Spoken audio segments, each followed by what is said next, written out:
Assalamualaikum warahmatullahi wabarakatuh. Perkenalkan, nama saya Jehafzafia Laili Isistia, absen 14 dari kelas 12 MIPA 1. Jadi kali ini saya akan menjelaskan mengenai fakta dan opini dalam teks editorial. Selamat menyaksikan.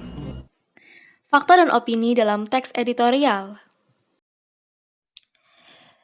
Yang pertama yaitu pengertian fakta. Fakta adalah kejadian atau keadaan yang benar-benar terjadi dan bukan mitos. Fakta juga bisa disebut pernyataan yang menampilkan situasi real dari sebuah masalah ataupun kejadian. Nah, di dalam fakta, tidak ada lagi pendapat antara orang satu dengan yang lain. Yang ada hanyalah situasi nyata yang memang sudah terbukti dan terverifikasi kebenarannya. Lalu kita masuk ke ciri-ciri fakta. Yang pertama yaitu memiliki data akurat. Jadi datanya itu dapat berupa bilangan statistik, tanggal dan waktu kejadian, maupun hal lain yang telah terverifikasi.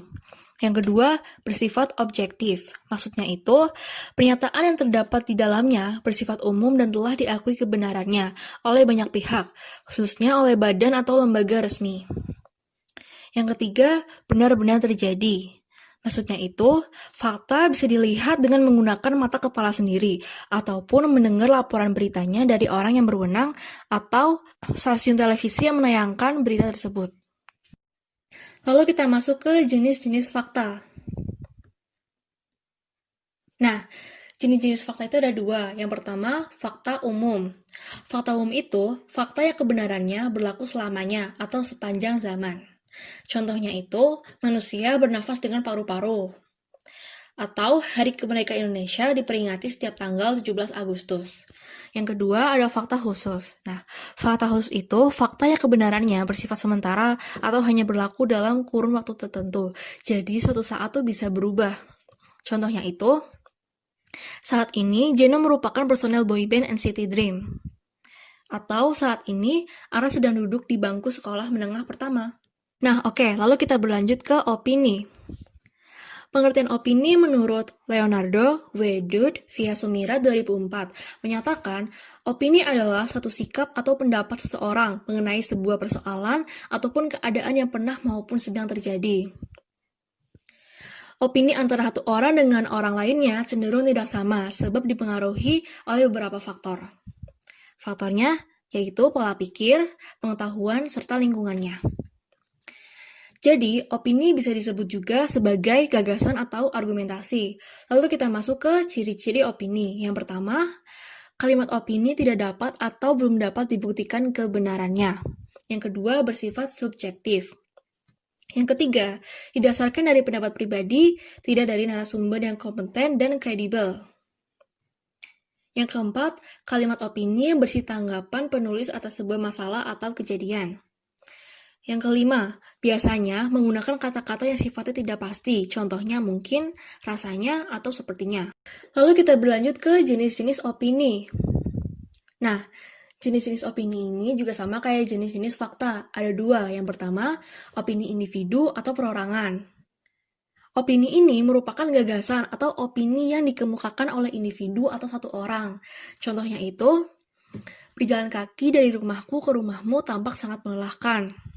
Atau pisang goreng terasa lebih nikmat bila ditemani dengan secangkir kopi yang hangat.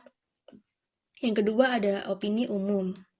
Nah, opini yang kedua ini merupakan opini yang gagasan atau pendapatnya diakui oleh banyak orang.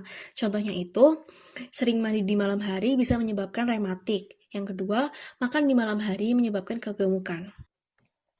Nah, oke. Lalu kita langsung lanjut ke contoh kalimat fakta dan opini dalam teks editorial.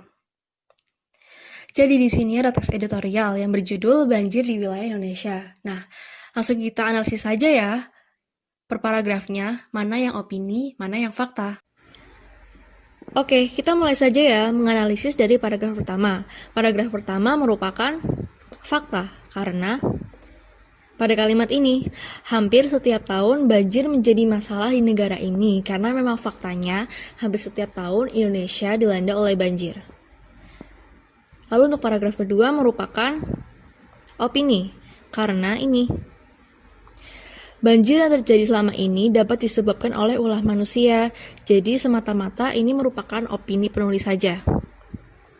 Untuk paragraf ketiga merupakan fakta karena berisi data-data yang terpercaya. Nih, bisa dilihat datanya ini bersumber dari Badan Nasional Penanggulangan Bencana BNPB. Lalu untuk paragraf 4 merupakan opini. Karena berisi opini penulis yang memprediksi pada kalimat ini, jika hal ini terus dibiarkan, maka banjir akan mengakibatkan korban jiwa. Itu merupakan opini penulis yang seperti memprediksi akibat dari banjir gitu. Terima kasih bagi yang sudah menyaksikan. Mohon maaf bila ada kesalahan. Terima kasih. Wassalamualaikum warahmatullahi wabarakatuh.